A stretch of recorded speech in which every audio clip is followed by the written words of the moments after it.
Nice for the backup.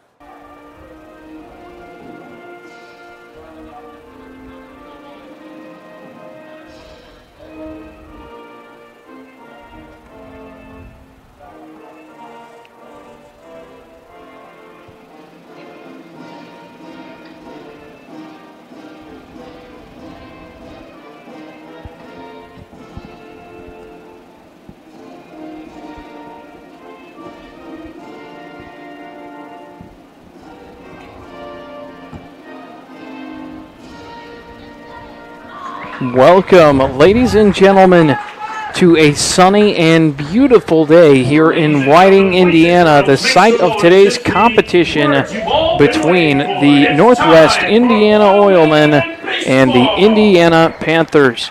Should have a lovely broadcast coming from you. I'm Charlie Schmigel alongside John Mastey and Seth Berquist. And, gentlemen, this is going to be a good one. Oilmen rolling out a couple new faces out in the field. Bryce Neville's going to be in left, Jalen House out in center with Jake Pauley manning right field. Infield across left to right, newcomer A.J. Taylor going to be taking over at third base. The player from UIC will pair with Aiden Thaxton at short. Quinn Flanagan over at second with Johnny Wendling seeing his first action over at first base this year. Now behind the plate will be Jake Levine catching for college teammate and new pitcher for the Oilmen, Ryan Siegel. For the chaparral of the College of DuPage, he has been very solid and really looking forward to seeing what he can bring out onto the mound for today. We've already seen a couple times this season, Charlie, how right now the Oilmen pitchers, they're kind of up and down. You know, you look at Thomas Haggerty, his first appearance, absolutely fanning strikeouts. Guzman comes in after him from the pen, more strikeouts. And then the next time those two guys come into the game, they kind of go to a lull spot. And that's kind of been the pattern we've seen from the Oilmen so far. So the key thing, especially in this game against the Panthers, which I expect to be a high-scoring game because that's the way every game has been with them so far. They're going to need to have the pitching step up a little bit here, too, in order to secure some runs early. So with Siegel getting set on the mound, it'll be a familiar face, Arnoldo Velasquez, stepping in to be the first hitter for this Panther side. Yeah, I talk about him pretty much every game. He's always the guy to get it done when it comes to just putting the bat on the ball and getting runs in scoring position or bringing runs in. Our one run that we did. So that one is clobbered out into center, and it'll drop in for a single. And just like that, man aboard with no one down. The catcher, number 16, Philip Militovic. For the Indiana Panthers fans out there who love to hear the sound of Seth Berquist, we're going to apologize in advance for some technical difficulties we're having today with his microphone. He'll be here the entire time. Don't know if he'll be able to talk the entire time, but we definitely hope he is. Doing my best out here. And he talks there. Look at that. Just a little shaky is the microphone. Nothing he is doing as Philip Militovic puts this one into play. Potential double play ball. Thaxton, no choice but to go to first, but gets it in time. So on the fielder's choice, runner advances to second, and there's one down. Right fielder, number 25. Double play there would have been very difficult. Runner at first was off to the races right as the ball came off the bat. But a good job by Thaxton to read the grounder, get it over to first quickly. So the left-hander Siegel getting ready to take on Gino Gazzillo, another left-handed hitter. That one misses the mark for ball one. Gazzillo has the only Panthers home run on the season so far. Currently a student at Missouri Valley. Bats left and throws right, one of those kind of awkward guys. Pitch misses outside. Breaking ball, part of a three-pitch mix that Siegel will bring to the mound. He's known for having a pretty solid group of controlled pitches. 19 strikeouts to only 10 walks in his first season with the Chaparral as that one's chopped over to first. Wendling underhand toss to Siegel to the bag in time. And they'll retire the hitter Gazzillo, but Velasquez moves over to third with two down. First baseman, number 24, Michael Vestelman. And just a good job there from the Oilmen, but good job by the Panthers to try to play some kind of version of small ball here.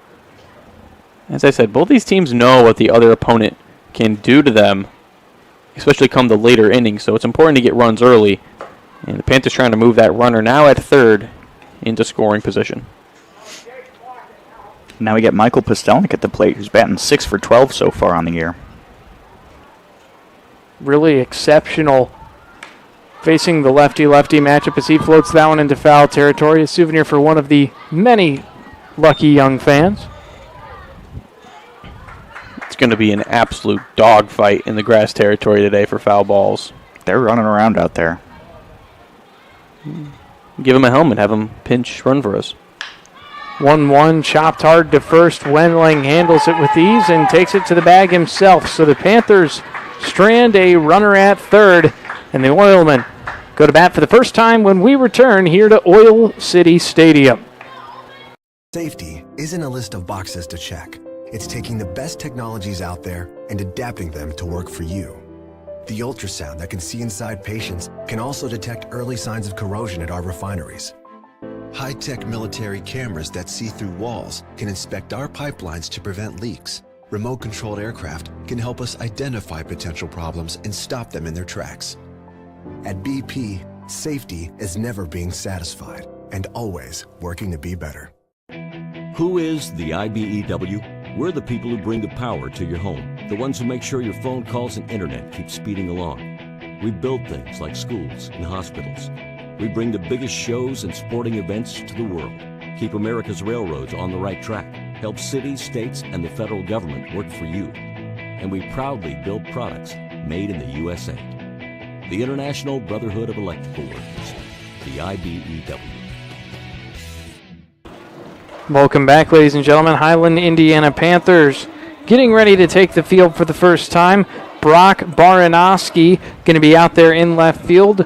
Other outfielders will include Vinny Marvucic out in center, Gino Gazzillo in right, Jalen Camper playing over at third with Arnaldo Velasquez and Demetrio Gazar up the middle, Michael Postelnik over at first, and Filip Militovic going to be the catcher for today's starting pitcher, Max Hogavin. Yeah, Max Hogavin has pitched 5 innings so far. This is his second start on the mound. Only gave up, if I have my numbers here correctly, 4 hits and 1 earned run. He's not usually a pitcher. It was his first time pitching in probably about 4 years that his last time on the mound. And he pitched pretty well his previous time. And I think we're going to get a lot more of him this season. And I'm excited to see him play. Hard not to be excited after what he has shown in his first outing, and it's going to be the newcomer as the leadoff hitter, A.J. Taylor, sporting the number 41 jersey.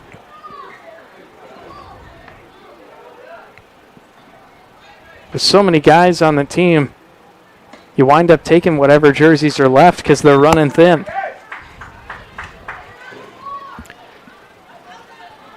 Taylor, originally from Downers Grove. He played 2 seasons at the College of DuPage. In 2023, he led his team in doubles, tied the team for triples, and led the team in at-bats, runs, and hits. So a guy you don't want to mess with on the mound. Definitely not, as he puts another ball out where the little kids can run and go get it, but they got to go down a ramp. Our PA guy also announced before the game that if you turn in a foul ball here at Oil City, it is $1. And let me tell you something. Some of these kids heard that. Here comes the mad dash. It's going to be a mad dash to foul balls today. That one pitched up high into the air. It'll stay in the infield. Moving in on it from first base is Postelnik, and Michael Postelnik hauls in the first out of the inning. Center fielder number 40. So with one down, it'll bring up number 40, Jalen House.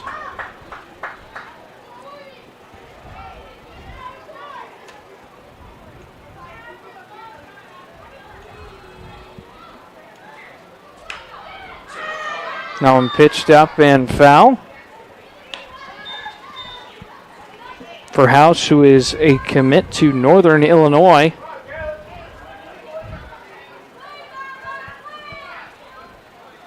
Pitch misses way up and out. Didn't break on him. 1-1.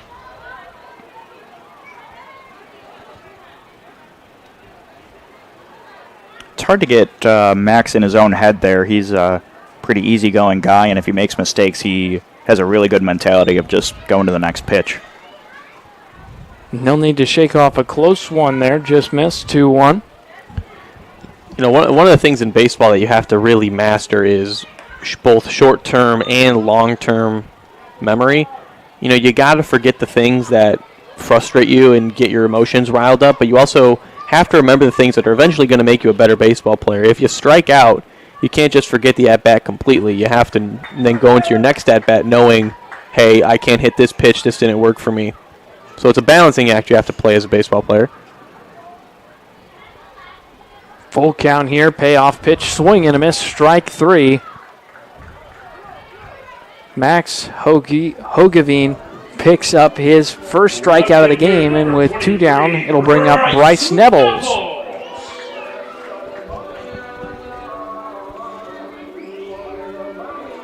Nels has been doing a good job ever since he came here to the Oilmen. Only a couple games in so far for him, but you can say that about pretty much every player in the Northern League. But coming in late, he's done a good job. He'll take a breaking ball called strike 1. Really nice moving pitch there from Hogeveen.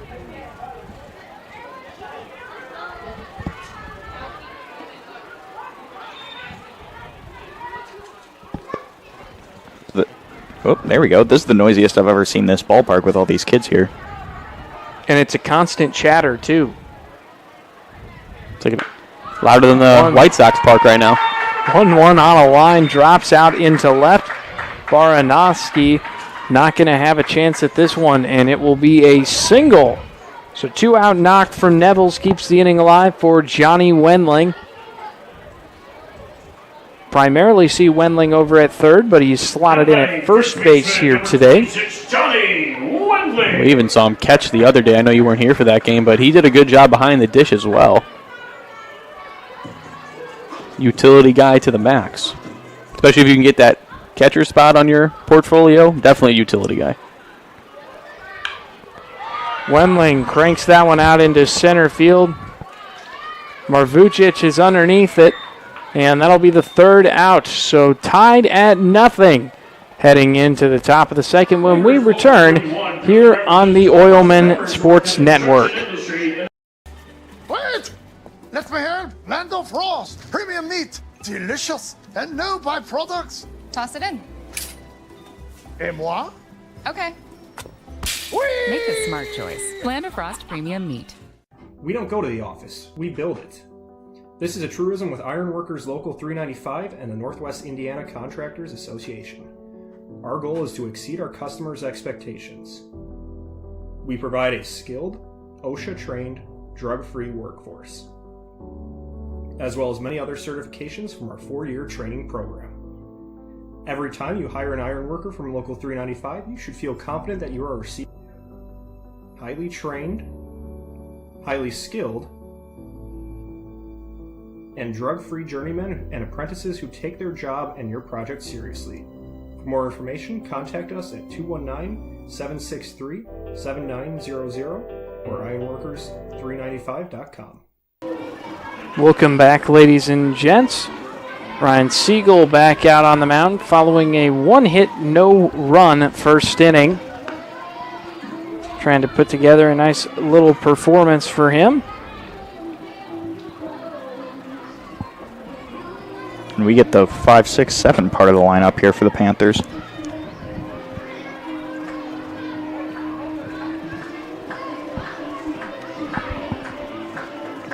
And ball passed back to Siegel, and he will get ready for the designated hitter, Dom Owens. Another one of those guys that bats left and throws right.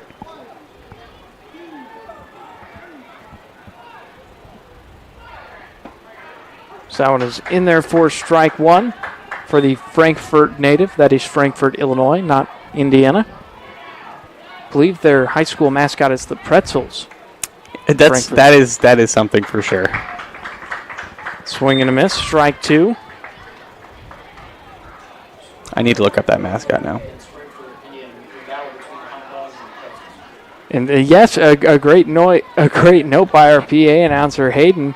So that one's fouled off. The Frankfort, Indiana high school is the Hot Dogs. So if we could get a Frankfort versus Frankfort.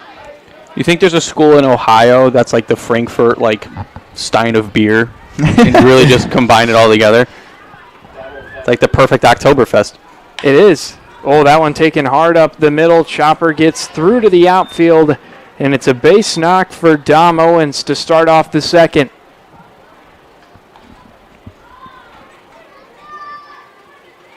This is their mascot. Number 8, Greg Baranowski. No, never mind. That's the Freeport Pretzels. Interesting. So there's also a school called the Freeport Pretzels, and their mascot is what you would think it would look like. It's a lot of pretzels. Maybe I'm mistaken. Maybe it is Freeport that has the pretzels, and it's Frankfurt that has the hot dogs. I think I might have messed that one up as that one's in there for a strike. Doc is pay. We'll look it up. Frankfurt hot dogs. Frankfurt hot dogs and the Freeport pretzels. Okay, so there has to be some F school somewhere within this area that's glass of beer. That has to be there. That's an appropriate high school mascot, I think. The tri-state areas. That one's roped out into right center field on his horse's house.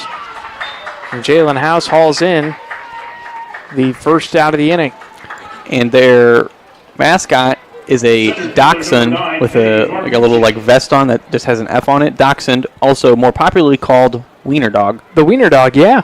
And I'll tell you what, I've called a couple of games for Frankfurt, and they have a really nice golf course there that has a Frito-Lay league, because that's where the Frito-Lay factory is at. Okay, yeah.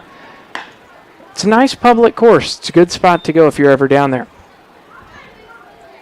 I think it's called Frankfurt Commons. You into golfing, Seth? Not a golfer myself, okay. No.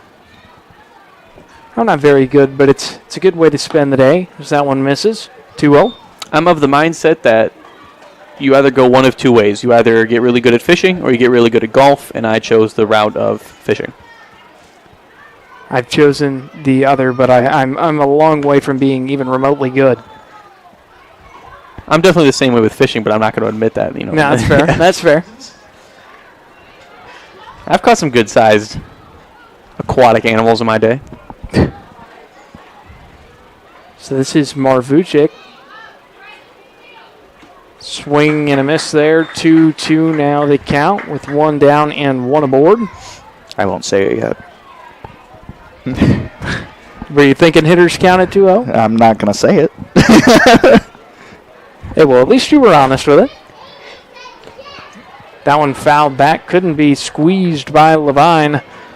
And it'll keep the at-bat alive.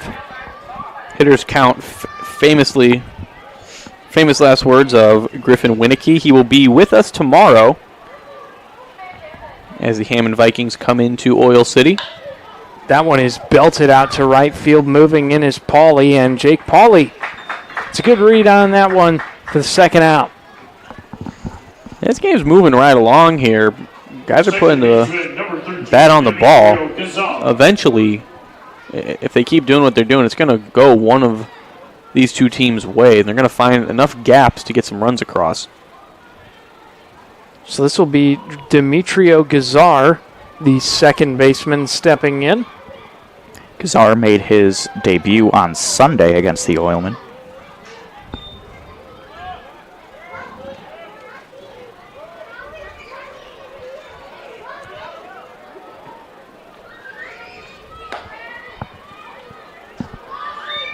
Pitch off the mark there. Now 2-0 in favor of Gazar. And Seth, I hate to be the one to add salt to that open wound, but you just mentioned last game being his first game. Last game, a 20-16 Northwest Indiana Oilmen win. The Indiana Panthers put up 16 runs. That would have won any single game in the Northern League this season, except the one they were actually playing in. Uh-huh. And like Charlie said, I doubt we're going to see a 36-run game again this year. Yeah, I doubt it. I'd be pretty surprised. I think It's possible you might see it with Hammond. They've been putting up, in their winning games, they're putting up high runs. I think a team will definitely put up high runs, but for both teams to put up that amount of runs, I don't think we'll see again. I think one team will just blow another out of the water. I don't think both teams are going to be locked in a fisticuffs match. Well, all it takes is for both teams to have a rough fielding day and just put the bat on the ball. Mm-hmm. It's definitely not out of the question, but I'll be shocked if we see it again. Full count fouled off. Gazar doing a good job of battling back, just graduated from Lake Central and committed to Roosevelt over in Chicago. Lake Central moving on to state now after winning semi-state.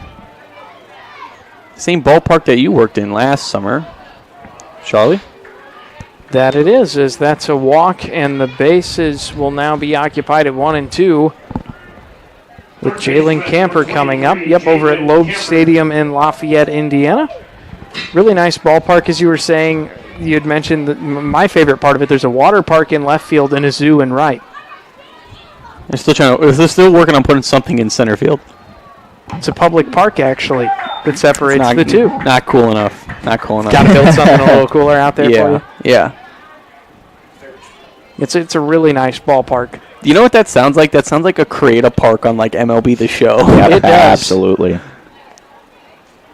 The city zoning commission definitely had fun with that one as it misses 1-1. Jalen Camper 0 for 3 on the year so far. No better time to get a hit than the present, the Panthers say, and the Oilmen, well, they disagree. Swing and a miss, cuts it one low, and it's a 1-2 count.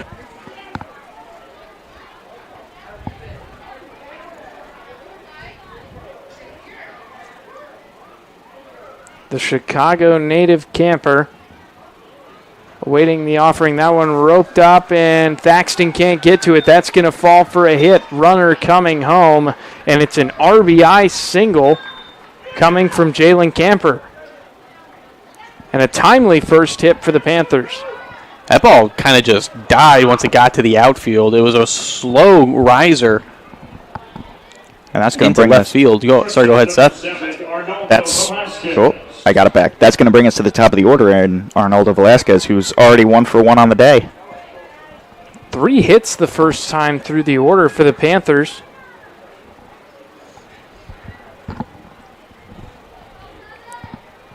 Jalen's got to hand his stuff off to somebody. That's right, because your first base coach has been promoted to your third base coach for the day. Absolutely. We are without head coach Sean Pierce for today, so Pat Leahy's taking a spot over there at third base. I almost feel like you guys should just have an extra, just a guy over there. Yeah, we have like just 4 guys in our subs just today. to hold the equipment. Yeah. Runners on the move. Throw down from Levine. Nice stop by A.J. Taylor to keep it from going in the outfield, but it'll be runners on the corners now as only the lead runner took off with 2 down.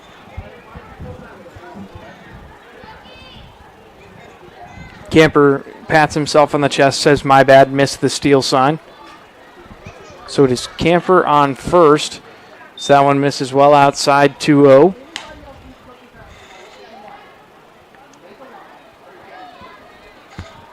They did end up putting a guy out there on first. Asking you shall receive, I guess. Finds the outside edge there, 2-1.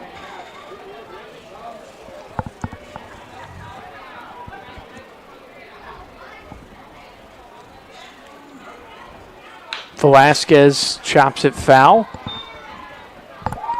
And the count now 2-2 with 2 down in the second inning. There you go. Deuce is wild. Deuce is very wild. I think that's Jake Granixny over there at first base for the Panthers. If that's a 29 on his jersey. Just might be, as that one is roped out to left field, floating. And just in the shallow outfield, Aiden Thaxton gets the third out. So the Panthers strand a pair, but score 1 to carry a 1-0 lead into the bottom of the second when we return to Whiting. Common for back patients to have a lot of questions, but at Midwest Orthopedic Specialty Hospital, we ask a lot of questions too. We want to know about their jobs, their hobbies, their lifestyle. Because spinal conditions are oftentimes complex and multifaceted, the best solutions take into account work and lifestyle. The spine is at the basis of everything that we do and who we are. For us, surgery is not the first priority. Finding the least invasive option to give you your life back is. Who is the IBEW? We're the people who bring the power to your home, the ones who make sure your phone calls and internet keep speeding along. We build things like schools and hospitals. We bring the biggest shows and sporting events to the world, keep America's railroads on the right track, help cities, states, and the federal government work for you. And we proudly build products made in the USA. The International Brotherhood of Electrical Workers, the IBEW. Welcome back, ladies and gents. Bottom of the second inning, where it's going to be a second innings work for Max Hogeveen as we await what the Oilmen will cook up as a response, as we saw the first run of this game in the second inning. And we've not been strangers to seeing runs in matchups between these two, so we know one may not be enough to get it done. Yeah, absolutely, but I think if we're looking to suppress runs, Max Hogeveen on the mound is going to be the guy to do it. We've used up all of our good pitchers. Well, not necessarily all of our good pitchers, but our top-tier pitchers have been used up in the past couple of games, and we're kind of in a weird middle part of our pitching staff here. But Max Hogeveen is nothing short of a great pitcher, and I think he'll do fine. As Marion Hatcher fouls that one off. And, you know, sometimes when you just need innings to be devoured, you got to call on it, as Foolish Baseball Bailey calls it, the Chad innings eater. Guy who can just go out there with a rubber arm and get some outs and may give up a few runs, but it's the way it goes. Swing and a miss there. So it is a 1-2 count.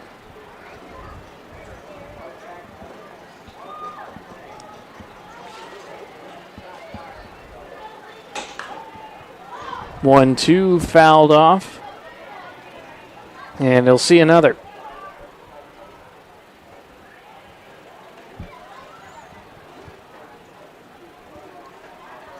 So go ahead. You go ahead. Yours is definitely more important than what I'm going to say. Mine was not at all. Back up the middle and a little trouble fielding it for Hogeveen. Throw to first, not in time.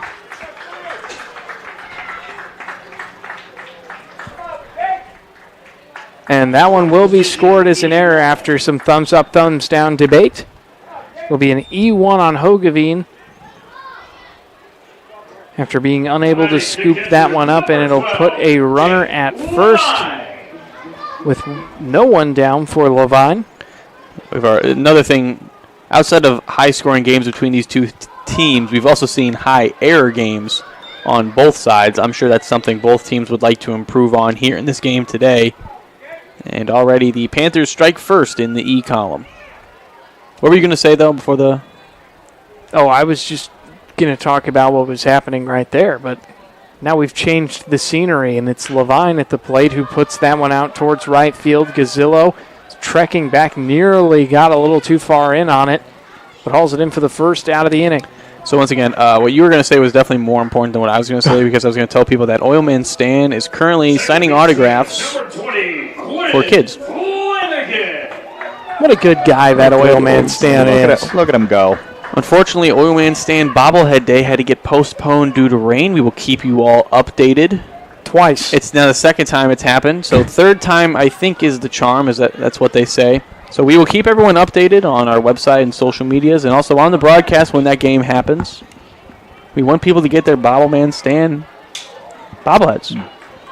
They got to have them. As the righty misses up and in. It's possible that it is now just bad luck to have bobblehead day. Yeah, maybe. Well, it might be the Saturdays. curse. On the hierarchy of needs, the pyramid. It's the very top is bobblehead Stan. Self-actualization is just beneath bobblehead. Yeah. Physical needs is at the very bottom.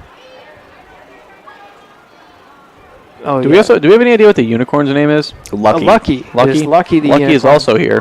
Signing autographs as well. She just hugged the child. Gotta give the kids a hug. Gotta give the kids a hug. 1-2 count to Levine, who somehow fouled that one off. If it was any closer to him, it had gone off his hands. Yeah, interesting choice to swing at that one. He possibly thought it was going to break on him, but it just didn't, and really hit almost at the knob of the bat there. You'll see another 1-2, and that one plunks him. Rides up and in and hits him off the bicep. So Flanagan heads to first with a free pass, and there will be 2 aboard for the Oilmen with 1 down. Well, as you just said, Charlie, if it was any closer, it would have gone off his hands. That one a little too close. He wears that one there. And so now with 1 out and runners on first and second, this would be a good time for the Oilmen to strike back.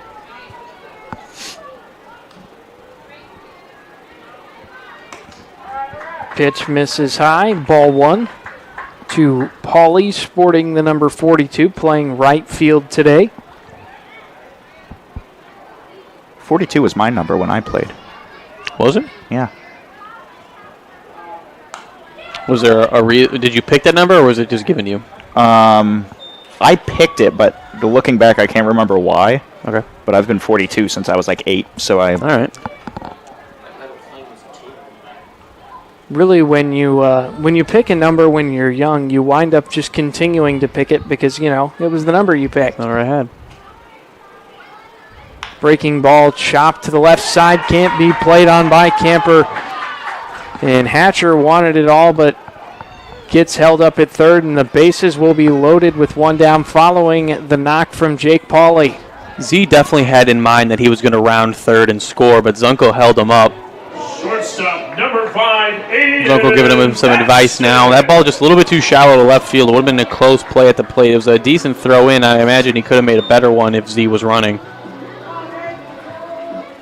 So Aiden Thaxton, the bottom of the order for the squad today, takes 1 high. If I am the infield of the Indiana Panthers, I'm throwing home because I don't trust this team to turn a double play without an error here. The confidence is just emanating from you. Have you seen the error count? There's been 7 errors. In the past, this game and the past 2 games, we've seen 8 errors. That's better than 9. And 9, slightly better than 10. Which is also, get this, better than 11. All right, let's switch it up to something else. This is our show, Seth. You're just You know what's joining. funnier than 24? 25. There you go. Seth, we spent a good portion of last game talking about what the hit songs were every year in the 2000s. Yep. I remember. It was a good time. Now that we're back on baseball, you can't tell us to stop. And that's a hit by pitch on Thaxton. And we've got a tie ball game. So Thaxton wears an RBI, and the base is still loaded with 1 down for the top of the order, A.J. Taylor. Got to take it with a grain of salt. That's a little bit better situation than the hit by pitch on Thursday from the Indiana Panthers. That one walked off the game. This one just ties the game at 1. And still a lot of ball game left to play for the Panthers, so you can't get discouraged. And that's something I have seen from the Panthers, Seth. I don't know if you've read that too, but getting discouraged has been something that they've done a couple of times. Yeah. Yeah, absolutely, and that's just kind of the theme for probably today and going through the next week of ball playing here is just keeping your head in the game and making sure you're not discouraged the whole time.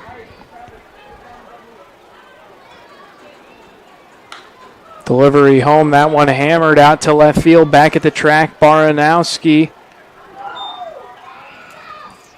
Runners will tag, throw home, couldn't be hauled in by Militovic. And the Oilmen take the lead on the sacrifice fly from A.J. Taylor. I'll tell you what, that throw home was probably a lot closer than the Oilmen would have liked for there to be no slide attempt.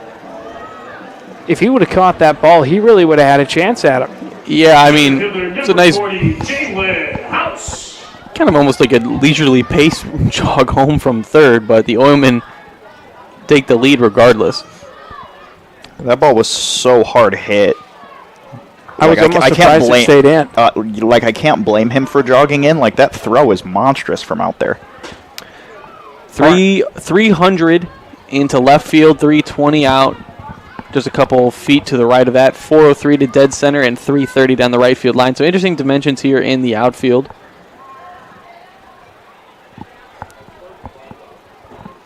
Jalen House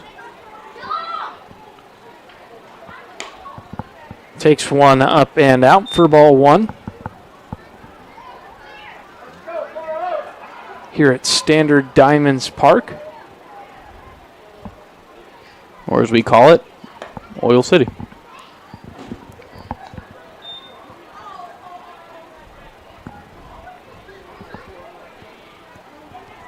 So with runners on second and third, Hoogeveen trying to get out of this inning without more damage done. House hammers that ball to right field, bounces before the wall. That's going to score too easily. House digging in for two, and he's thinking three all the way. Throw coming in. Is it in time? It is not.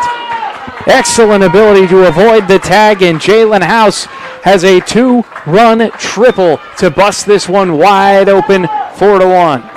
I'm gonna be completely honest with you guys. I know I'm the Oilman broadcaster, and Seth, I'm sure you're gonna agree with me here. I think he got him at third. Yeah, that looked like an out to me. I think the throw was right down in front of him, and I think where the umpire was positioned, he didn't see the tag in its entirety. Unfortunate there for the Panthers, but very fortunate for the Oilmen. A big hit to right field. Whether he's safe at third or not, it's at least an RBI double there. And the Oilmen now walking away with this game. But as it stands, a triple with Nevels at the plate. And that was another really hard hit ball. They're starting to see Hoogeveen a little better this second time through. Sound foul back.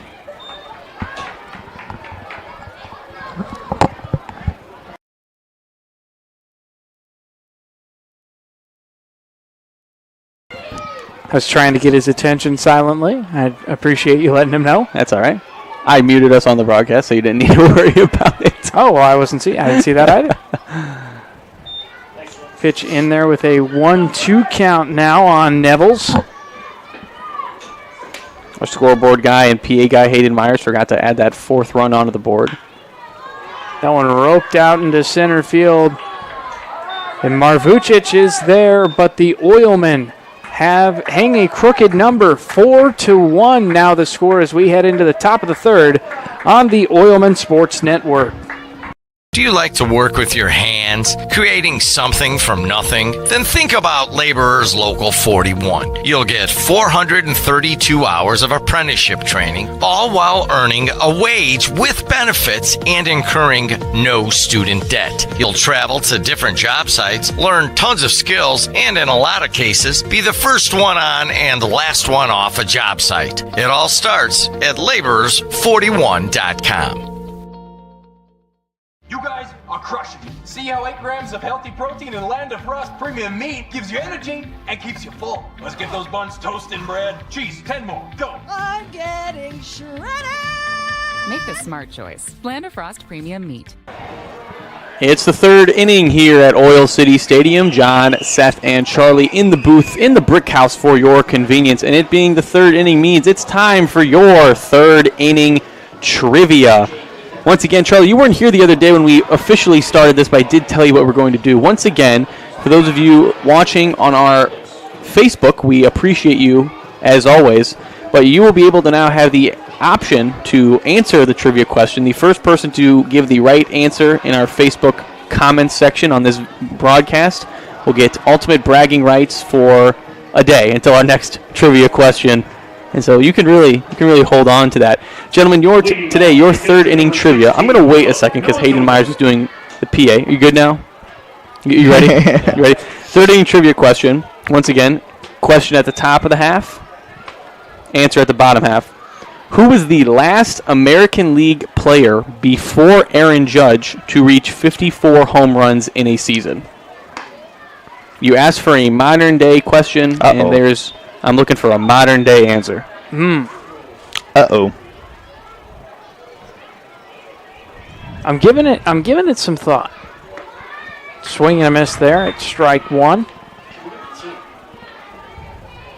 So 54 is the American League record. Is that correct, or am I mistaken? I believe so. I thought Aaron Judge went higher than that. Oh, he probably did go higher than 54. I think Hayden said he got 62. I'll look it up real quick for you. Okay, so the question was 62. Isn't who had the record 62. before. It was who was the last to hit 54. Mm-hmm. Okay. And I'll tell you, the number was exactly 54. So who hit 54 home runs in a season? That one prior to Aaron up Judge. And handled easily by Wendling. One down. Right fielder number 25, Gino Gazzillo. Got to think back to some of the great power hitters of the 2010s. Lots of good options there. Because I don't think, let's be honest, I don't think that happened in the year before in 2020 or 21, 22 even. I think that was a 10s. Okay. Measurement there. It could go back till the end of time. Our lifetimes. It's within our lifetime. You asked for a modern question. That one's in there for a strike. 1-1. I will say it is in. I'll give the hint before break. I'll give you a couple seconds, 1 more minute to guess. I'm not going to give you too much time to think about it. If you think about it, great power hitters like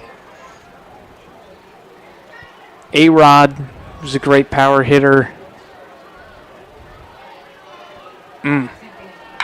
That ball is smashed to right field, but well foul. If it was baseball in general, my guess would be Giancarlo Stanton, or perhaps at the time Michael Stanton. Mm-hmm. That's what he went by earlier on in his career. But I'm looking for the American League. I know you're looking for the American League, and I'm trying to. Good. Charlie, I would like to say you have fantastic process of elimination when you do trivia. You really have a great thought process when it comes to getting answers. Now, you've only been right once. That's true. But I like your thought process. Finding an answer that's wrong brings you one closer to getting the right answer, as we're in a full count situation, one down.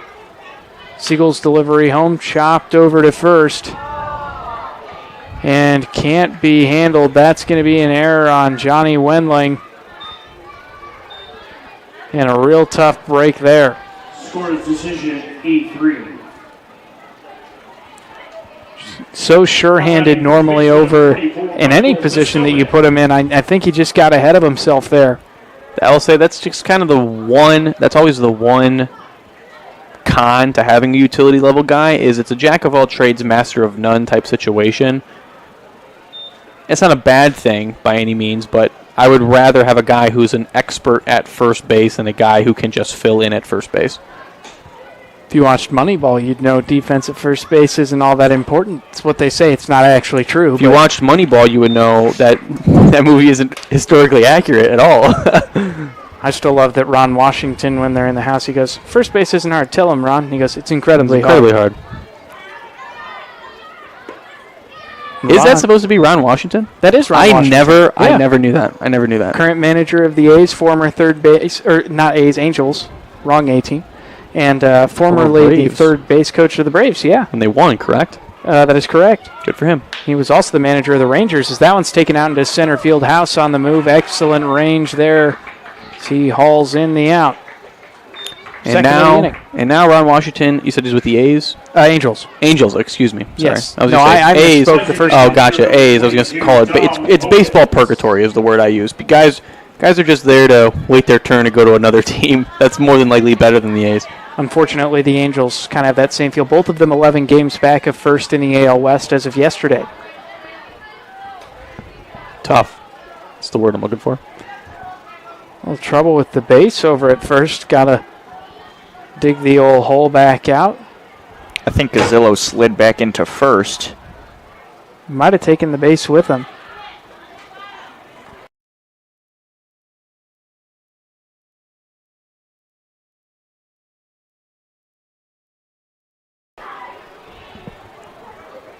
So as we await the option, 2 down, Gazzillo over at first. Pastelnik takes that one. Actually, I believe this is Dom Owens. This is Dom Owens. was off by one. He did a really good job catching the other day. I don't think I sung his praises enough on Sunday. That one, he wears it.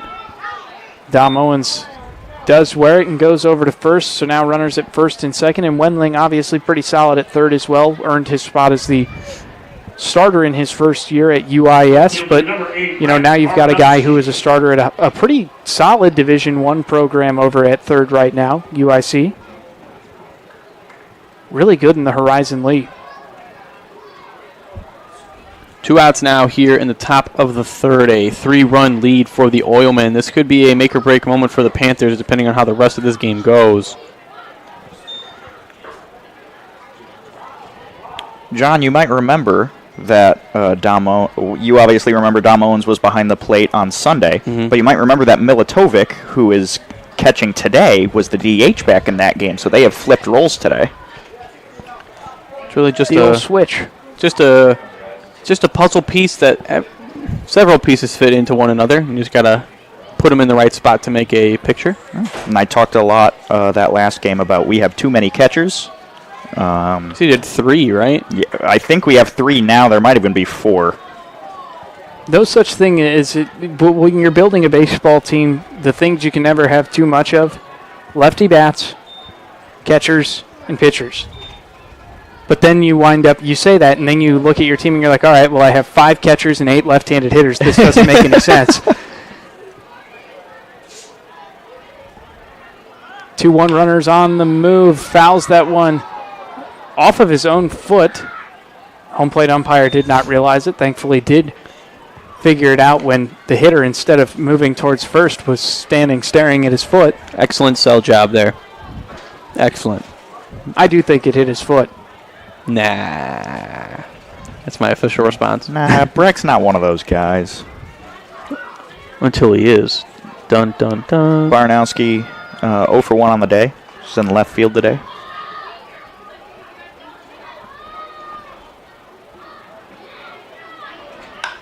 Barnowski puts that one out foul. And in a 2-2 count, 2 down, 2 aboard. Currently trailing by 3. This obviously is a big at-bat again. Not saying that the current total of runs will be all that we see, but being able to bring a runner in scoring position home will always help you out later on. Sounds fouled off.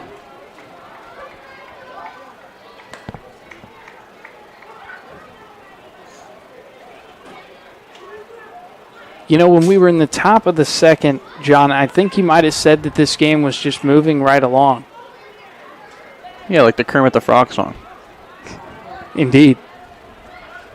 Pitch misses outside, throw down, Levine. Tag not applied in time, and the double steal is successful.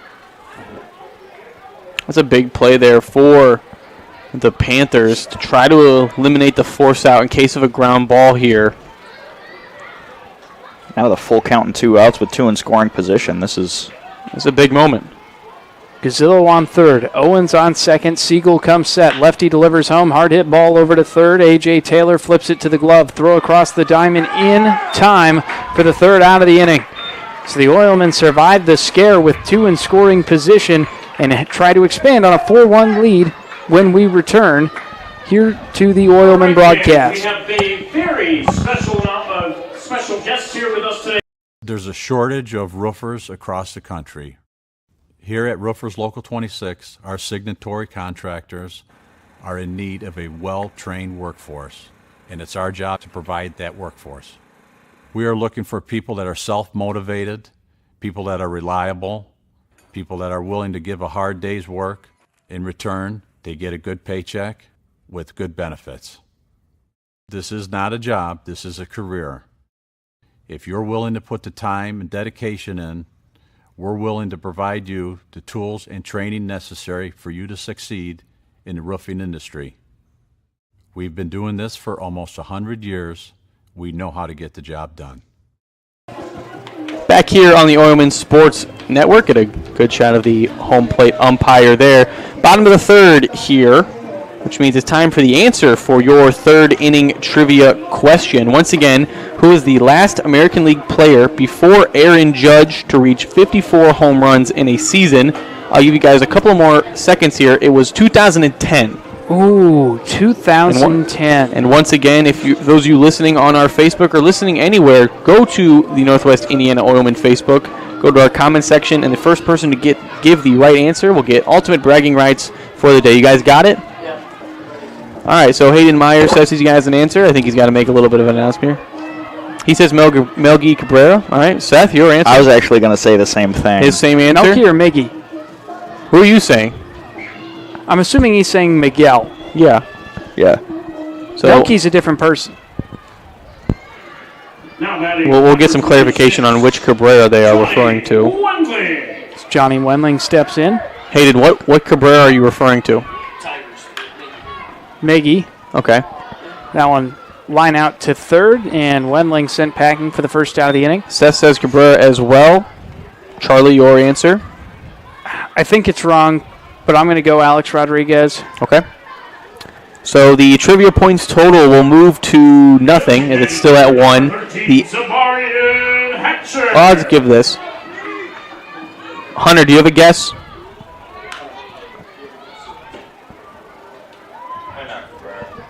He'll go Cabrera as well? All right.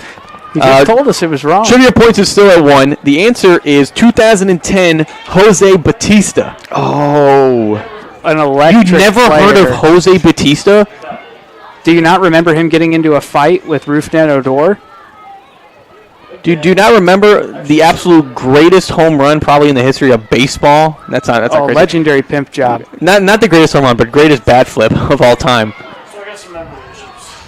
Jose Bautista's got he had that swagger to him when he was playing well, but later in his career, when you weren't producing and you were still trying to talk the talk, that was a little more rough for him. Nobody gets the answer here in the Brick House, and nobody gets the answer right on Facebook, so make sure you tune in tomorrow for your chance at becoming we still have yet to have someone to do it, so the first ever third inning trivia winner. And that will do it, folks. We got 2 outs early here on the bottom of the third. Yes, we do. Both over to Jalen Camper had a line out and then a pop fly. That will now bring up Levine, who takes one outside. A lot of breaking pitches, it seems, to this point coming from Hogeveen. Which, for somebody who's not a primary pitcher, right? It's kind of crazy. Yeah, you're not used to seeing this much from a non-primary pitcher. But fastball fouled off. He's doing the job. He's getting the job done. He's putting people out, and he's pitching for contact, but he's not. There's nothing to complain about here. You could find something. 2-1 fouled off again, and the count now even 2-2 with 2 down here in the bottom of the third inning. And you said 2010, it eliminated any of the more recent guys that I could have thought of, but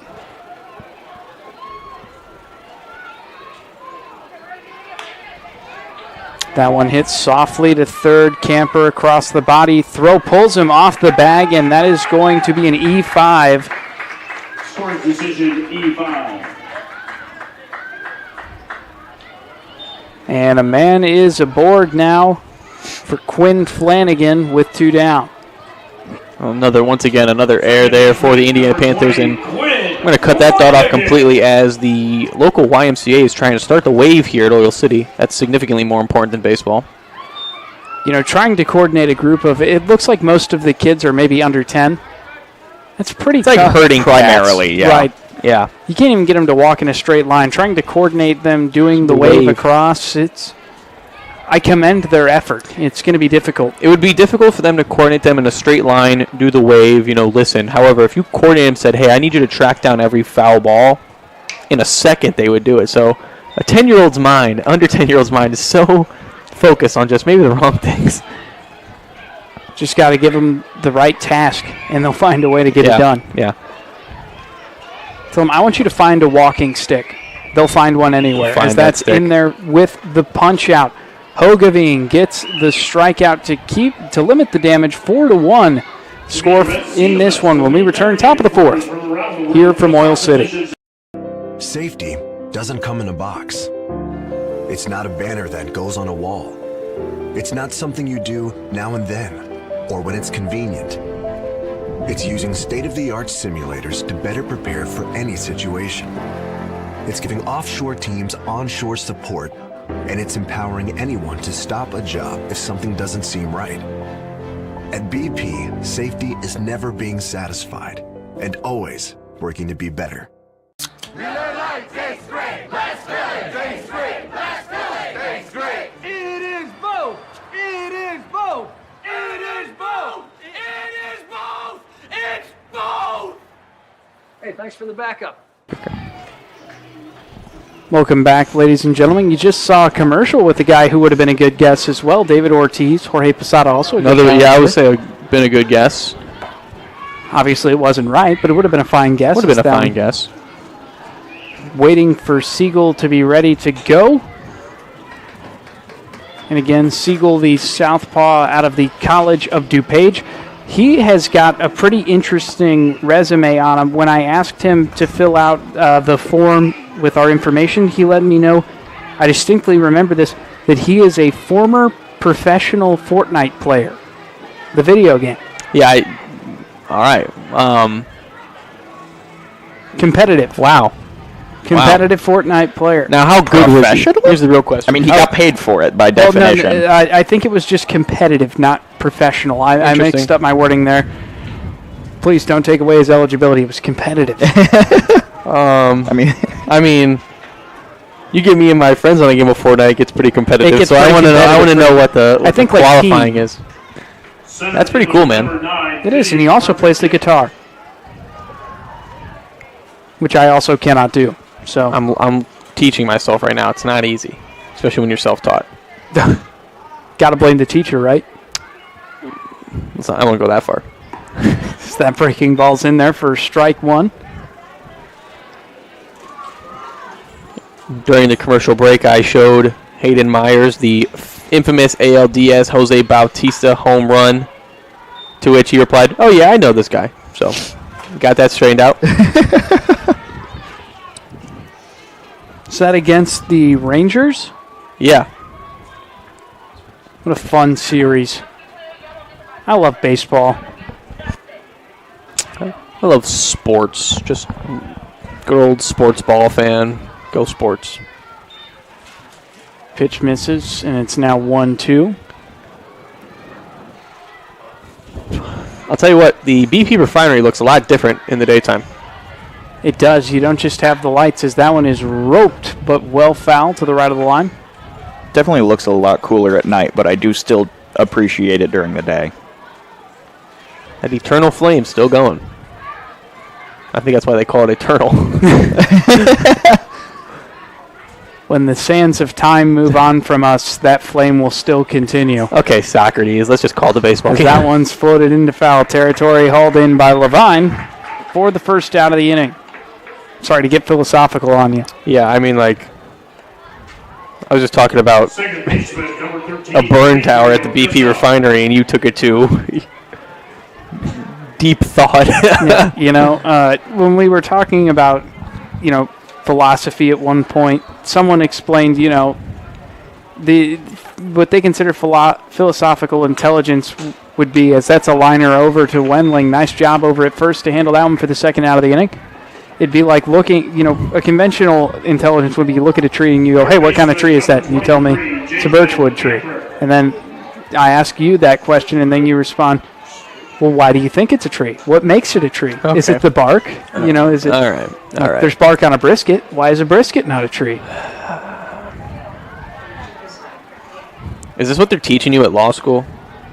They teach you how to think, I guess. I don't know. I haven't started yet. 0-2 roped on a line, and that one will drop into left center field. House picks it up, and it'll be a single for Camper. That's his second hit of the day. He's it is, right yeah. now. And that's a guy who came in here with no hits. Yeah, went 0 for 3 so far on the season coming into today, and going 2 for 2 on today. Good way to get out of the 9-hole, I'd say. Eventually you are due. I mean, I do believe that in baseball. Some guys are due tomorrow, some guys are due 3 months from now. And if you're Rendon from the Angels, you are never due. You're never getting a hit again. Well, you know what? On the due process, does that mean if we put you out there with the bat, you're going to get it? I mean, you've got to get a hit eventually. Yeah, I think so. If they just continue to throw, and it looks like Velasquez taking a minute to collect himself. I'm not sure what happened on that swing, but I think he chopped it off his foot. Looks like he's grabbing more of his knee. Maybe he just or hit it ankle, off with that leg somewhere. I mean, you try to wear the shin guard to prevent it, but it can only do so much for you. Still going to hurt. It'll be interesting to see what he does here, though, because if he is in pain and he has to get back into the batter's box, don't expect him to hit with power here if his feet are hurt. And he's the big hitter on the team. Every at-bat with Velasquez matters. Velasquez takes that one low, 1-1.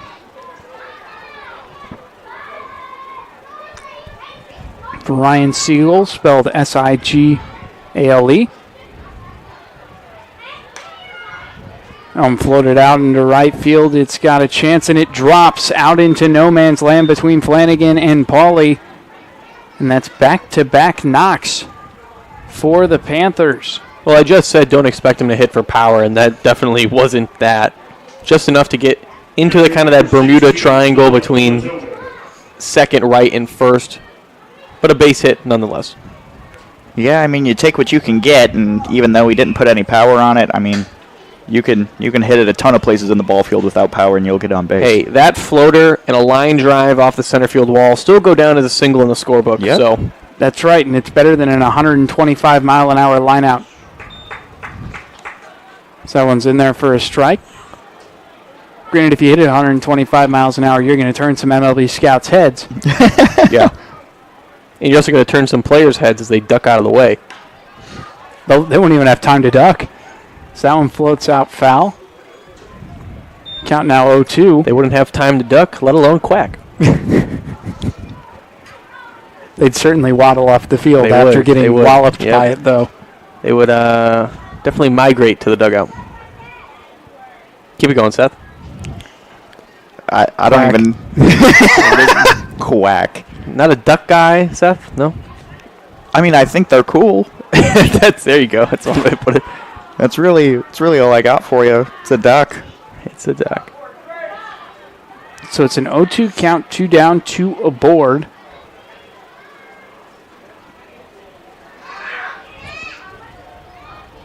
Siegel comes set. Misses outside. 1-2.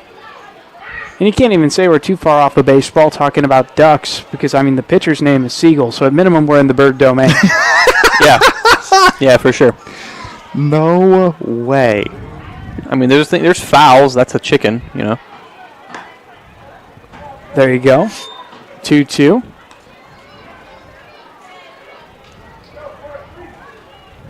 Solo shot home run would be a 1 on the scorebook. Would that be an albatross, like in golf? That's a fish, not a bird. An albatross is a bird. No, it's not. It's a fish. Is it? Yeah. I'm fairly certain an albatross is a bird. It's a really good shot. Oh, is it? It's really a bird. I thought it was a fish bird. for the... That is a bird. Do you remember that book and movie Unbroken about the World War II soldier who survived out in the Pacific Ocean? Yeah, the Olympic runner. Yeah, he eats the albatross to survive. Oh, interesting. Throw back to second, and throw. it's a bad throw out into the outfield. Both runners going to advance a base on this one. So that'll be an E1 on the throw. Both runners advancing on it. I can't tell you what happened there. It looked like he just gripped it way too much and threw it right into the dirt. It's one of those where, I mean, to throw it back to second, you have to do a turn and throw. Gets a little overcomplicated. 2-2, 2 down. Both runners now in scoring position. So that one is floated up out into a dangerous spot in center field. House called off by Nevels, who brings it in for the third out of the innings. The Oilmen survive another scare with 2 in scoring position and carry the 4-1 lead into the bottom of the 4th when we return. Don't let pain knock you out of the ring. Our hand, wrist, and elbow experts are pioneers worldwide. You need us in your corner. Midwest Orthopedics at Rush. Make an appointment today. After our minimally invasive spine surgery, 80% of golfers maintained or improved their handicap. Be treated by the pros to play more like a pro. Midwest Orthopedics at Rush. Make an appointment today. That's right, Candace. We're getting multiple reports of this mysterious but powerful phenomena. People are experiencing a sound, after which they drop everything, and I mean everything, and run to their nearest White Castle. Now, we are urging folks to stay calm. There's no evidence that this... Richard, we're live. When the crave calls, Richard, we're live. Go to White Castle for the $5 bacon bundle with 2 bacon sliders and a small fry. White Castle. Follow your crave. It's Kids Day here at Oil City, and one place you always want to go is the YMCA. The YMCA groups of Hammond, Hobart, Griffith, Whiting, and Cherville in attendance today. So we thank you all for being in attendance, and we thank you all for what the YMCA does for your respective communities, as well as creating one of the greatest party songs of all time. We appreciate that, definitely. That they did. But John Mastay, Charlie Schmidgall, Seth Berquist joining us from the Indiana Panthers side here in the bottom of the 4th. I played floor hockey for the YMCA. Were you any good? So you played hockey? I was floor hockey. The word floor is being redacted from my memory. I just heard you played hockey. Finally, we get some answers. Of the YMCA league. You played hockey. That's all I'm hearing. Of the YMCA league, I had that's been redacted in my mind too. You played hockey. I had about a hat trick every day. So for those of you who haven't been here, we jokingly have said that Seth Berquist sounds like the name of a hockey player. The other day, I think it was Thursday. Yeah, that sounded. Yeah, it was on Thursday. And so because of that, we were supposed to. The idea was we were going to have hockey trivia every time Seth played us, but then we realized that no one here knows hockey. So we're going to have fun trivia. I don't know anything. You didn't even know who Jose Batista was. I'm not going to listen to say you. Okay. That one's floated up and Hayden Myers just has an opinion for everything, apparently. But Seth Berquist did, in fact, play hockey at the YMCA. Look at that. Full circle. 0-2 count delivery just misses inside. This one to Jake Pauley, the 8-hitter. And also I saw an entertaining MLB headline yesterday. The Pirates picked up former Tiger Nico Goodrum. They got him off the Angels, actually, as that's in there for a strikeout for Max Hogeveen. Once again, the Angels and it's just a purgatory of players just waiting to go around. Speaking of the Pirates, there's a fan in attendance today for the Oilmen who's wearing I think it was like the 70s ball cap, the black it flat might top. even be older than that, but either way, it's awesome. The black flat top with the yellow stripes.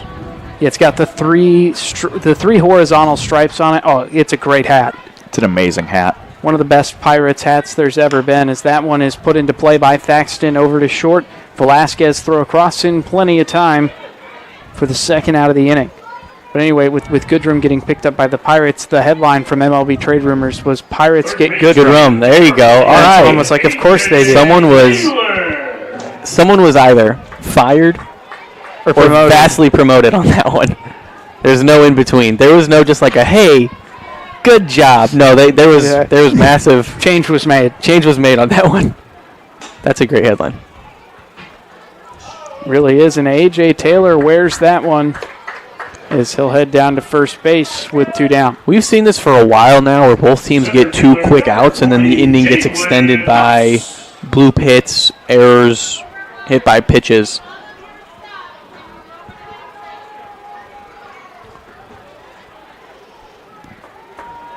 So Jalen House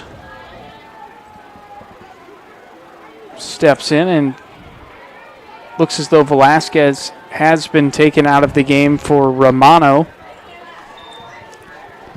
following that foul off the foot. Not surprising. He looked to be in a pretty fair amount of pain. I mean, he got the blooper out of it and then ran over to second on that error. He didn't have to go that quickly to go to second, though. Worthy of note.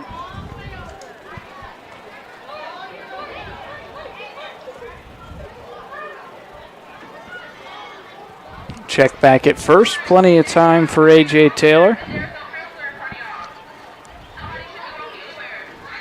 A YMC person in attendance has now pulled out a megaphone, is now directing her squadron of children.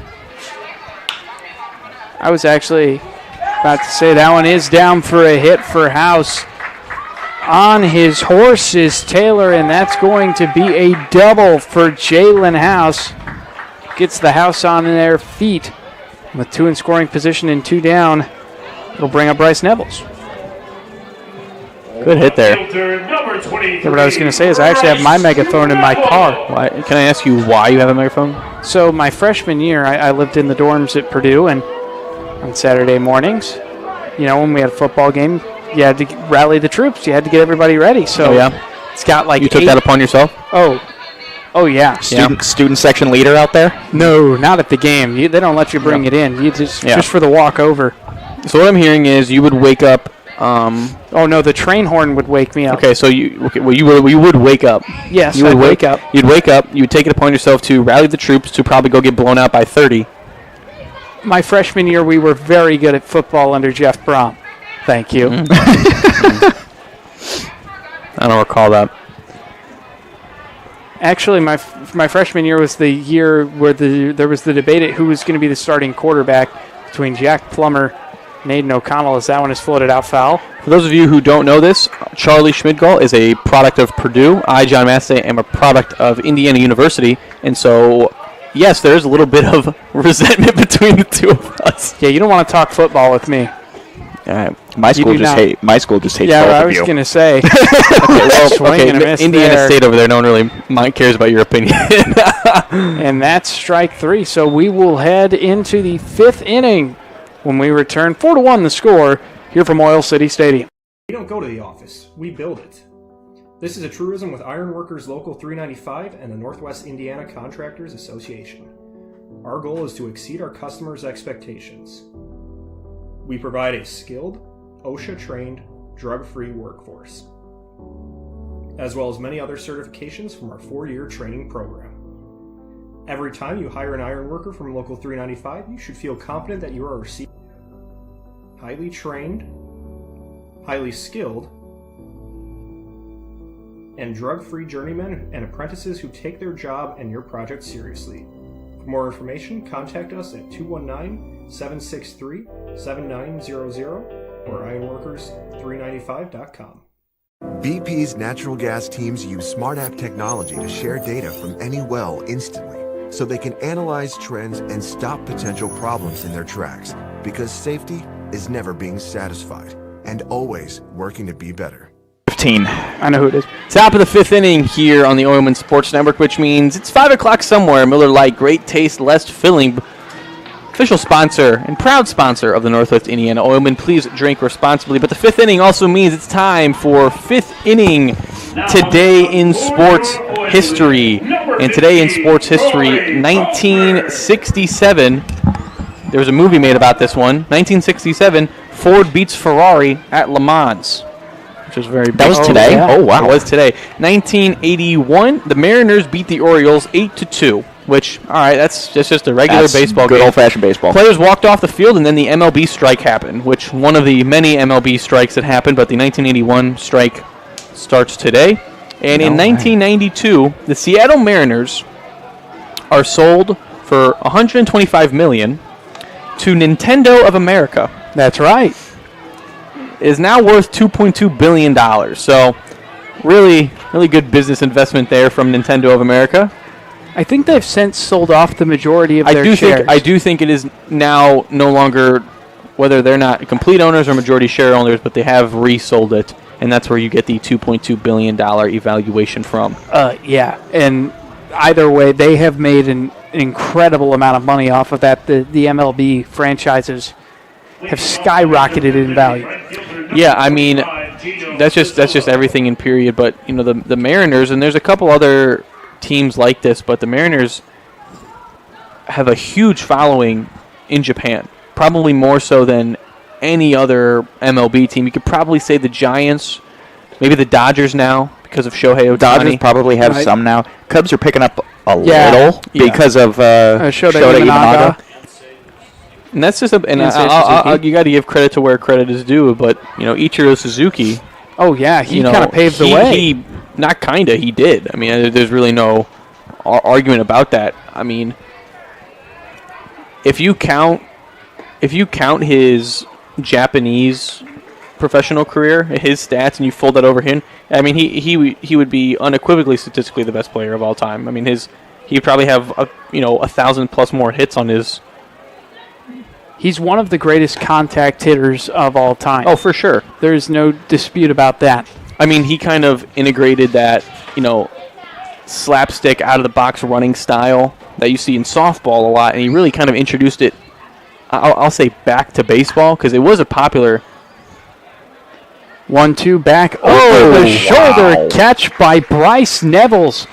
Way to flash the leather out in left for the Western Kentucky Hilltopper, and that's a first out of the inning. I think everyone in the ballpark thought that one was getting over his head, and that was going to be a double, but he took the dugout. He took a few steps forward, got an original bad read on the call. Man, what a play out in left from Nevels. Maybe he moved in to make it more of a challenge for himself. Maybe. He's going to end up on SportsCenter tomorrow. Ship it and clip it. So for Troy Vosberg, who has since entered the game, the right-hander sporting number 15. He's been a White Castle player of the game earlier this year, got the win coming in relief, and went 2 for 4. It was a busy day for him. One of these guys with exceptional two-way ability. Vosberg comes set, and another foul ball from Pastelnik. Now in a 1-2 count. Pastelnik, a product of Tinley Park, Illinois, and currently goes to Spoon River College. Boy, if that's not the most fun name. The Snappers, as we discovered the other day. Foul back. The Snappers is what they are. Spoon River Snappers. Sign me up. Their mascot is a big turtle. That is awesome. That's awesome to me. I love that. Big turtle. 1-2, and he went. It's a drop third strike. Throw down from Levine in time for the second out of the inning.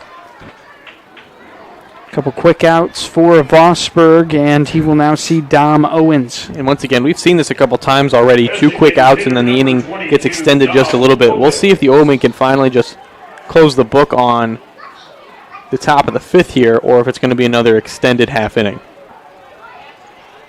Yeah, pretty devastating in the 3rd and 4th from the Panthers, getting runners on and having potential to at least put some runs on the board, make this lead a little bit shorter, but just can't get it done, and especially now we haven't had a runner on base this inning. Owens has reached each of the last 2 times, once by hit by pitch. So that one roped into foul territory to the right of the line. Our temporary first base coach had to duck out of the way of that one. Well, and he hasn't been out there. He's just a player, so good read from him. 1-1 misses well outside from Vosberg. In a 2-1 count now. Owens, the lefty, takes another one low in a 3-1 count in favor of Owens. In 3-1, you give him the green light to swing here, right? But only if it's good. What would Griffin Winicky say? Not today. I'm not doing that today. I jinxed it twice on Sunday. That one hit on a line out to center, and it drops in for a hit. Dom Owens now 2 for 2 on the day, and the Panthers have a man aboard. I disagree, Seth. I don't think you should have said it all, because I think if you did said it, it wouldn't have happened. I concur. But another good hit there. And once again, the 2 out hitting and plate appearances from both teams have been really good so far. Breck Baranowski watches that one just miss low and away.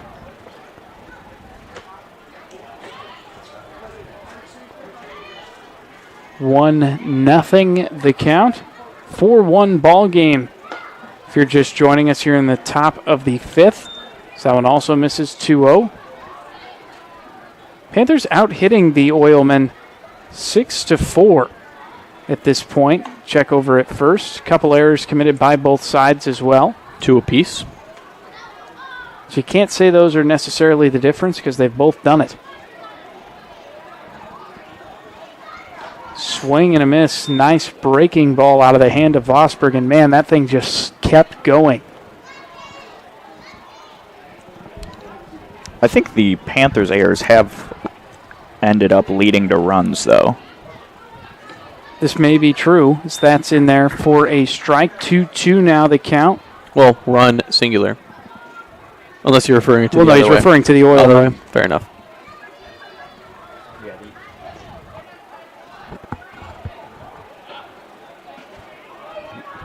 Tried to get the tag, but he did not go. It is a full count, 3-2. And Seth, you and me talked about this on Sunday, how it's really difficult for base umpires, especially when you're working a two-man crew, to make the correct call on a check swing. Yeah, absolutely. Especially when they're in the wrong position for it. Fouled off there, and it's another chance.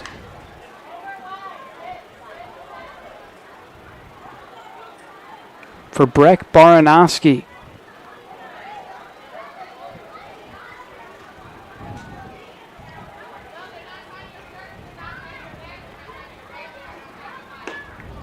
Breaking ball off the mark.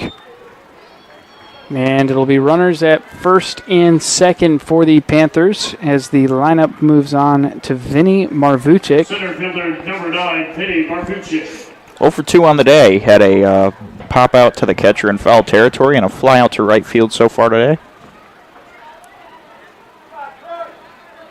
Batting 2 for 8 so far on the season. Vosberg comes set. Delivers one that is roped down to left center field. House on the move. Called off by Nevels, and Bryce Nevels makes the play in the gap. So with that, 2 left aboard for the Panthers in a 4-1 game. Oilmen looking to expand when we return. Bottom 5 here from Oil City. Do you like to work with your hands, creating something from nothing? Then think about Laborers Local 41. You'll get 432 hours of apprenticeship training, all while earning a wage with benefits and incurring no student debt. You'll travel to different job sites, learn tons of skills, and in a lot of cases, be the first one on and the last one off a job site. It all starts at laborers41.com. Don't let pain knock you out of the ring. Our hand, wrist, and elbow experts are pioneers worldwide. You need us in your corner. Midwest Orthopedics at Rush. Make an appointment today. Welcome back, ladies and gentlemen. 4-1 ball game here in the bottom of the 5th. Oilmen hanging on to that advantage, but they've got to do a little bit more in the hits department. Yeah, we're getting things done out in the field, but still, even then, 4 runs have scored. It was only in the second inning. We just had a rough inning there, but yeah, as of right now, it's just a matter of getting the bat on the ball. That's going to make up the difference here. It really will. And for the Oilmen, again, they've scored 4 runs on 4 hits and 2 errors. They've worked a few walks and hit by pitches in there, but for the most part, they've got to do a better job of creating contact, and that's something that I've talked a little bit about with Tyler Zunkel is the pitching has had to be the difference in a lot of these games. Granted, they did just score 20 runs last game, right? But you need to be able to hit the ball a little bit better.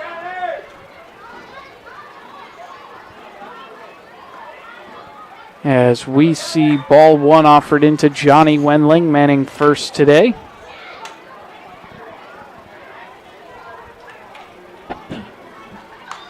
Wendling pops that one up. Onto the infield, moving underneath of it and hauling it in is Jalen Camper. Camper hauls in out number 1. And on the lineup moves to Zamarion Hatcher. Designated hitter number 13, Zamarion Hatcher. So for Big Z, the left-handed hitter, takes that one outside. 0 for 2 on the day. Had a ground out, and there was an error in there. He's got a cool bat, light colored wood at the top as that's lined to second, and Gazar takes care of it for the second out of the inning. Good contact, just tough positioning. And once again, 2 outs here. No runners on. We'll have to see what the Oilmen do. And that'll bring up Jake Levine, one of a pair of Jakes in the starting lineup for the Oilmen. Breaking ball, no dice there, 1-0.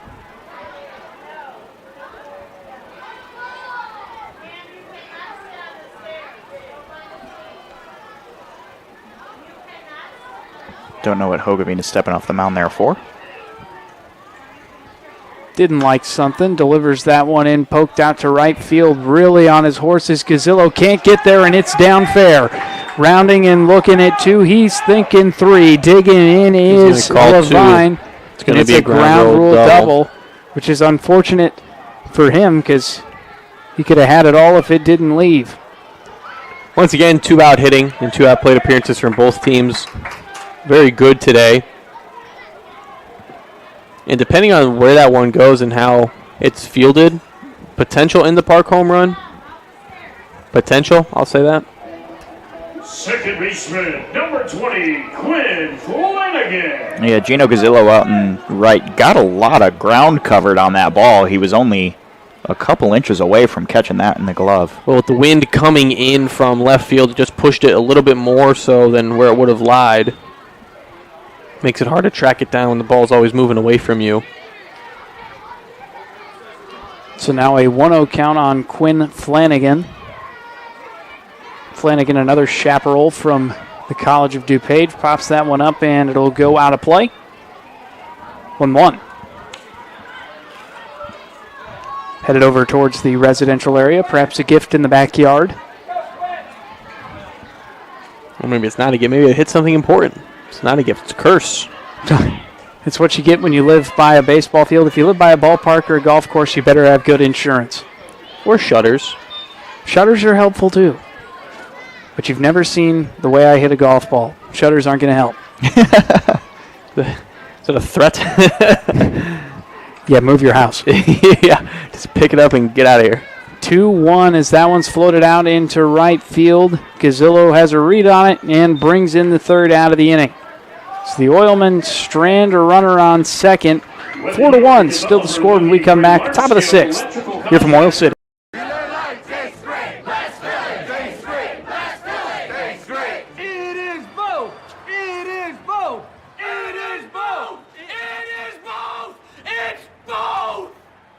Hey, thanks for the backup. Wait! Let me help. Land of Frost. Premium meat. Delicious. And no byproducts. Toss it in. Et moi? Okay. Whee! Make a smart choice. Land of Frost Premium Meat. Welcome back, ladies and gentlemen. Awaiting Troy Vosberg to return to the mound. And as he heads out there, he has been marvelous today. One of his most impressive pitches has been the one with a little bit of movement, the slider. And when you're looking for sliders, and you don't have Troy Vosberg, don't worry. You can go to your nearest White Castle. Had sliders too recently? Don't worry about it. This summer, follow the crave to the nearest White Castle. Try the new Smoky Barbecue Chicken Rings. 12 of them for only $3.99. That's going on the seamless transition counter. I did come up with that there, yeah. That was awesome. That was perfect, Charlie. I love that was it. Perfect. That was almost. That was definitely. That was bad. That's probably the best one we've had of the season. Thank you. Appreciate it. I would say I'm going to nominate myself for second best one when I went. When you were like, Some pitchers like he's buzzing pitches past, and I go, man, if you want to get buzzed, make sure you have Miller Lite and drink responsibly. Drink yes, responsibly. that was an. That was definitely number 2. Well. That was number 1 though, far and away, Charlie. They all blend together. It's a long season, folks. It really is. As Vosburg, I believe Vosburg is also a chaperone from the College of DuPage. Whole lot of them on this team. So perhaps pitching to a catcher he's pretty familiar with. That's really what. That's a big part of good pitching is familiarity with your catcher, because the catcher is just as important in calling balls and strikes as the pitcher is, because framing is a really important matter. But also, I've seen a lot as someone who was an umpire. I can tell you this personally, that if I see a catcher set up on the outside and he has to come over, swing all his gloves and swing his whole body over to make an inside catch, it's often it doesn't go the pitcher's way because you see the movement from the catcher. Excellent job dropping that one in for a hit for Gazar. And the second baseman, Roosevelt Commit, finds his way to first base with a leadoff single. Number 23, Jalen Camper. So big-time production from the bottom of the order, perhaps led by the 9-hitter Jalen Camper with 2 knocks. And the Roosevelt commit is going to need to get used to playing a little bit better baseball. Roosevelt is moving up to D2 this upcoming season. They were in the CCAC, which is NAIA, but now they're moving into the GLIAC, which is P&W's conference, as well as Saginaw Valley, Davenport, St. Xavier. No, not St. Xavier. St. Xavier's in CCAC. They're in the CCAC. Excuse me. UW Parkside in there. Parkside is in there, correct. I'm trying to think of the other ones. Grand Valley. Grand Valley as well. Swing and a miss at a high one there, 1-2. I've said for years that I think that the GLIAC and the GLIVIC, the GLVC, I think that you just combine. That would be one dominant D2 conference, I can tell you that right now. I mean, the problem, basketball, maybe keep them separated for basketball because every school has a basketball team, but every other sport, only half the schools have teams. Like the baseball conference for the GLIAC is only 6 teams. Oh, wow. It's about to become 7 with Roosevelt. That one hit over to third, double play opportunity, throw off the back foot, not in time. So they get the lead runner, but Camper will be aboard following the fielder's choice. And there's already a lot of interconference play between the two. I mean, P&W plays, Indiana or University of Indianapolis, the Greyhounds. They play Lewis University. There's a lot of, so I feel like it's just like, hey, they're both D2. They're both essentially in the same area. Just call it the GLC, the Great Lakes Conference, and call it a day. Got to add more letters in. You gotta add more letters. No, less letters. So that one misses there, 1-0. And yeah, the University of Indianapolis is a very good baseball school. I remember a kid that played with some of my friends, Xander Rivas, went to UIndy and then wound up transferring straight from there after being the D2 pitcher of the year as that goes out into the outfield for another base knock. Went to Ole Miss and was a starter there the year after they won the national championship. I called a P&W versus U of Indy game this year, and it was the day after the eclipse. And so if you can imagine the way the eclipse pattern was, Indianapolis was super popular. So the bus from Indianapolis to, Dowling Park took a really long time, and it was supposed to be a 7-inning game and a 9-inning game, and I think they just changed it to, it was either 2 7s or it was 2 7s. So they literally had to cut time off of play time because it took so long for them to drive up here. That's unbelievable. And P&W won both games, and probably one of my best calls of the year is, as I was doing my closing statement, I said, and the University of Indianapolis Greyhounds are going to get back on their Greyhound and go back to Indianapolis. Oh, that's fantastic. Yeah, I was very proud of myself. I clipped it.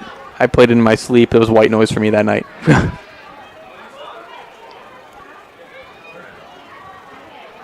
0-2 count here, just missing the mark. Milatovic.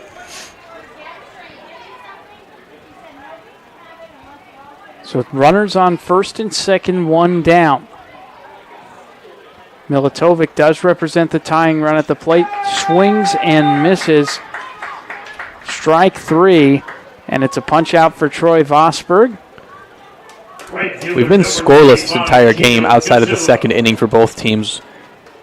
Panthers scored 1 in the second. Oilmen immediately responded with 4, but since then, these scoreboards look like binary. A lot more zeros than ones. And it's a pretty empty box score up there. All the scoring happening in the second inning.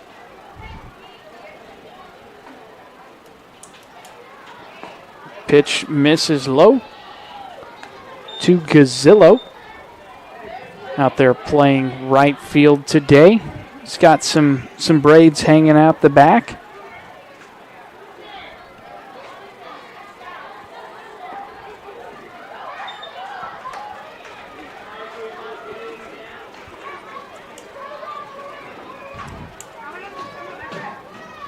Two-0 count.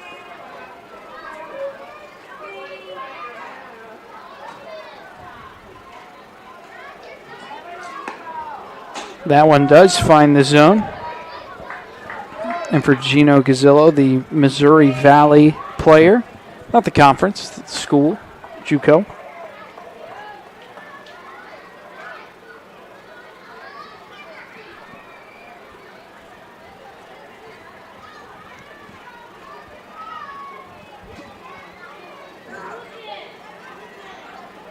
Two-one breaking ball misses a little too far inside with the slider. 3-1.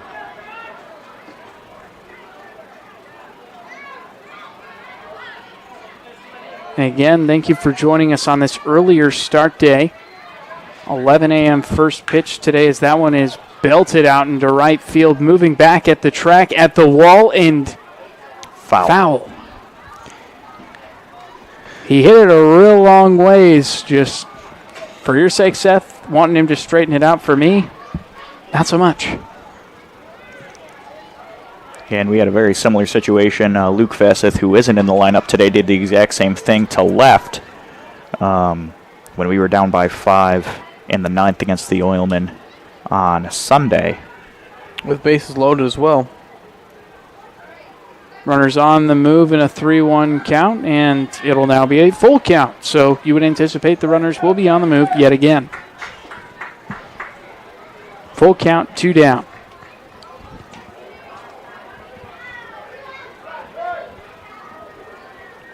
In front of a big crowd of kids from the YMCA and other places. Pitch in, fouled off. The kids have started to chant "strike 'em out," which good on them. They've made a request. Can they follow through? I don't think it was a request. I think it was a demand. Might be. I don't know. It's hard to do against Gino Gazillo. It really is. The kids continue to chant.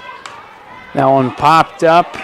Got a chance to not get to the screen, and it falls, but not able to get there was Levine. Another pitch coming from Vosberg. And the kids are adamant. They don't want to see a play. They don't want to see a ball put in play. They want to see a strikeout. For public safety, I feel like he has to get a strikeout here because I'm afraid of what these kids are going to do if they don't get a strikeout. The 9th pitch of the at-bat is coming here. Payoff. Misses low, and that's ball 4. This umpire's going to have to run to his car because the YMCA kids are going to go after him. For kids from anywhere to 10 to like 4. That's not that low of a number. There's no 4-year-olds here today. I threw a number out. I was wrong. I'd say maybe 7. Maybe, yeah. Kid we've seen today. And Tyler Zunkel going to have a meeting with Vosberg on the mound. Unsurprising with the bases loaded and 2 outs, wanting to make sure everything is in check. Only up by 3. Pustelnik at the plate here is 0 for 3 on the day. But he does represent the potential go-ahead run, which that is a scary thought for this Oilman team. He does have a ground out, a fly out, and a strikeout. Due for a hit. Call it the White Sox special. Thanks, buddy. Appreciate that. Yeah.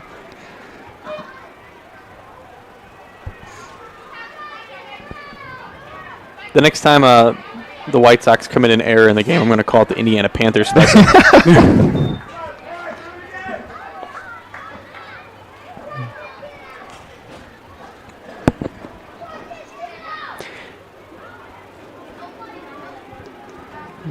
A very small child just screams, "Strike this kid out."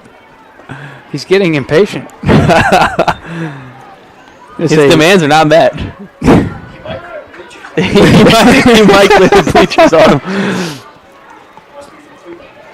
If you're the Oilmen here, and you do give up a big hit, you got to do what you can to get the ball into the infield as fast as possible. This one gets popped up. Out there is Thaxton.